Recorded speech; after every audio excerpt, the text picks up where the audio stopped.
This is Justin back with an engineer's perspective. Here's another built-in shelving update because I know everybody just loved watching the other one. But you can see here we've hastily moved some food into here and other things just to kind of get it out of the way. But I've got this top cleat that I just put in there, and I was just kind of showing the construction of that. And so you can see I've got screws, double screws into the studs. There is a nail in the middle of each one, and that's been super useful because you can shoot one nail, level it, shoot a second one, and then screw it, and those nails will keep it from slightly tweaking when you are screwing it in, because that rotation of the screw has a tendency to slightly cant it as you go. And obviously you can put one screw in, pull it up level, and just hold it tight while you do that second screw, and usually it works out. But I really recommend nailing your cleats before you screw them.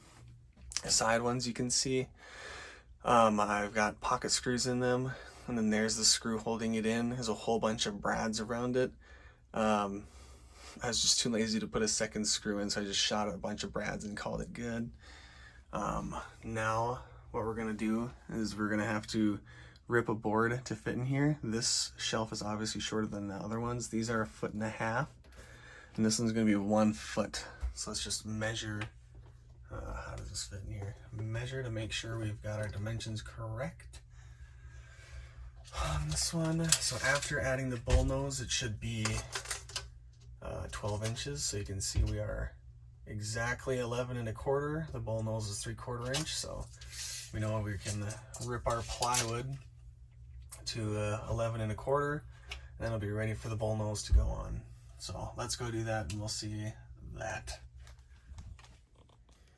All right, so we're out here ready to cut down our piece of 3/4 inch for the shelf. So you can see I've got my 3/4 inch set up here. I've got it clamped down. Halfway through, I'm gonna have to switch the clamps to the other side. I don't own a table saw, so I end up having to do goofy stuff like this. I've been using this Craig slide cut, I believe it is. And so you can see I've got it set at 11 1/4 inches right there. And that's where the left part of my kerf is gonna be. So anything on this side of that marker there is going to be that exact dimension. So that's pretty slick and easy to use.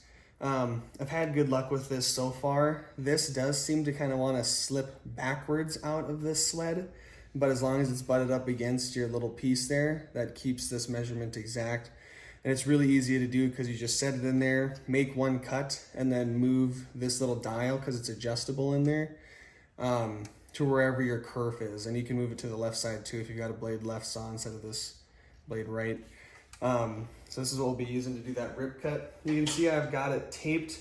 I guess it's not technically a rip. I'm actually going across the grain on this, which is unfortunate. Just, it's the sheet that I've got here, so the tape is a big help. We've got a 60 tooth, it's not an ATP blade, I don't think. Let me look. Oh, it is an ATP blade. Yep, we have got no special ones in there. Other than that one. Yep, so it's an ATP blade, meaning it's meant for cross cuts.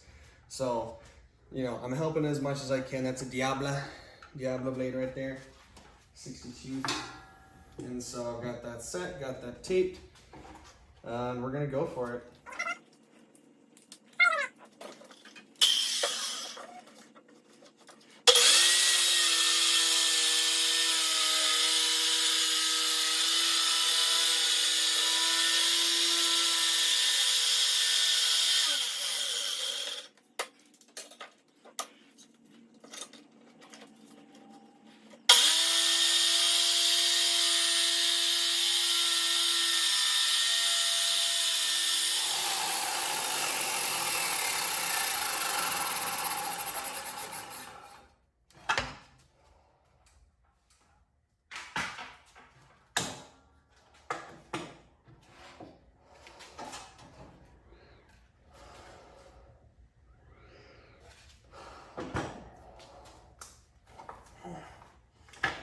So you can see there's a little bit of blowout on the bottom side, which is not a huge deal.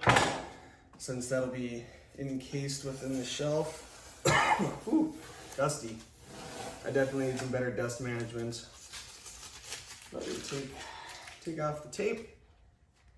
There's very little blowout on there, so perfectly clean.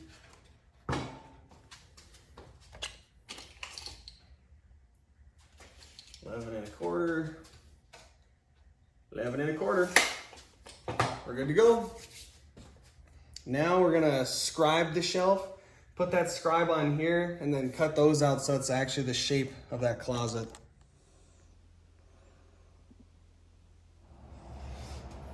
All right, so I've got my scribing jig on my piece of 3/4 inch.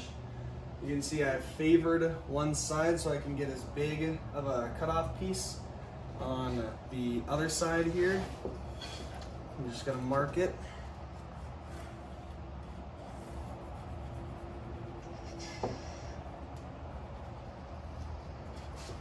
Don't remember how my clamps on this thing. Mark the other side. Nice and dark. Make sure you're holding down this front edge because it likes to come up when you clamp in the back. All right, got them marked.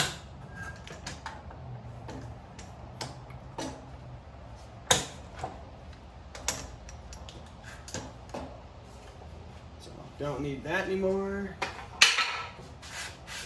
All right. So now to cut this one out, I'm actually just gonna freehand it with the circular saw. So we'll just scooch it up here.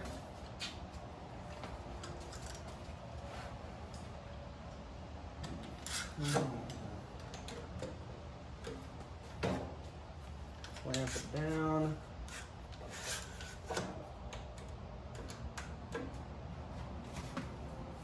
Get this extension cord out of my way. So because this is an angled cut, we're not going to use the Craig anymore. I'm just going to make sure you're in frame here. So we're just using the 7.5 inch circular saw for what is essentially a rip cut. Try not to get too squeamish here. I mean, I am going to have my hands somewhat close to this blade. But we're just going to take it nice and easy, just like last time.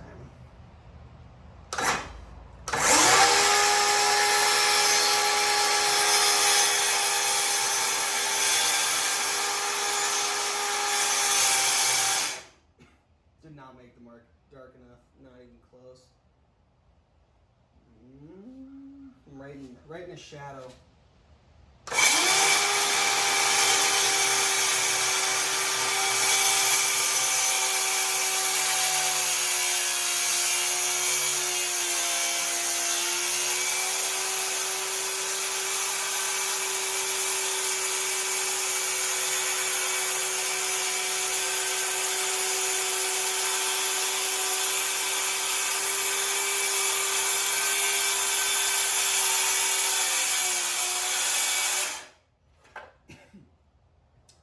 We didn't quite make it through without hitting the sawhorse. That's really annoying.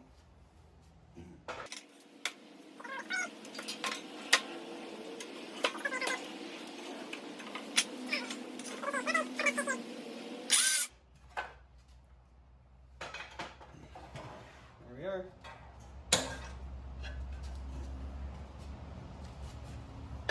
There's one side.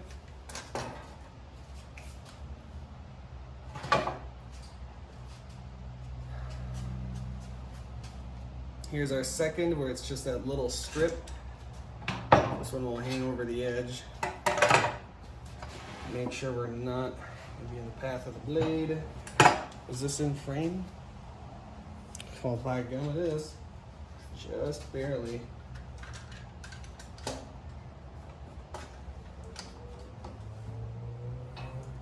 You have to make sure there's enough space for the shoe and also the motor, because that's a blade left saw there. So make sure there's enough space, which there is way more than enough. Let's just get this guy going.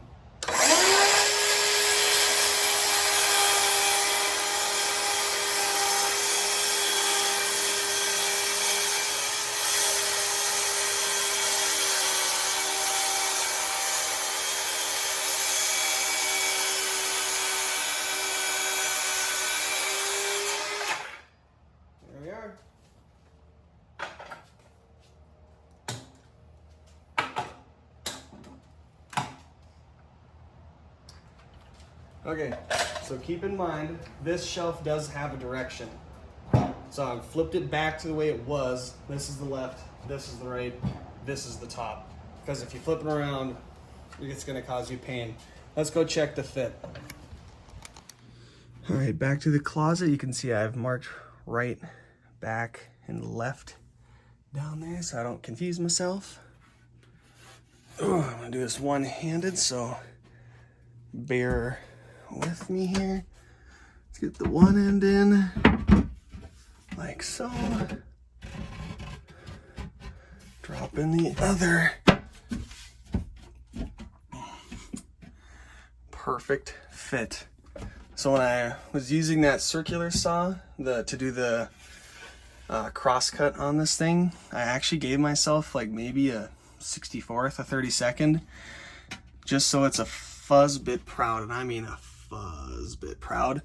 And that's because when you put this bull nose on, you don't want your 1x2 to be proud, and so saves me a step down the line of having to flush those up. But there you go. Then that's a perfect fit. There's your gap. That is not bad at all. So I really like that technique. Now what I'm gonna do is I'm gonna install one more of these 1x2s, and I'm gonna put it 17.5 inches from the wall, just so I can measure to it for nailing it in.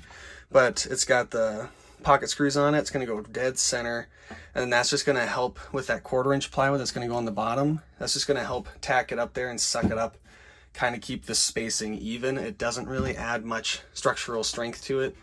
Dang light. Most of the strength is going to come from that back cleat and this bull nose once it's tacked onto the front, but that back cleat's really key. So that's as far as I'm going to get today. I'm not going to be able to install that because people are sleeping upstairs, but that's that update. So that's all I've got. Have a good one. Bye.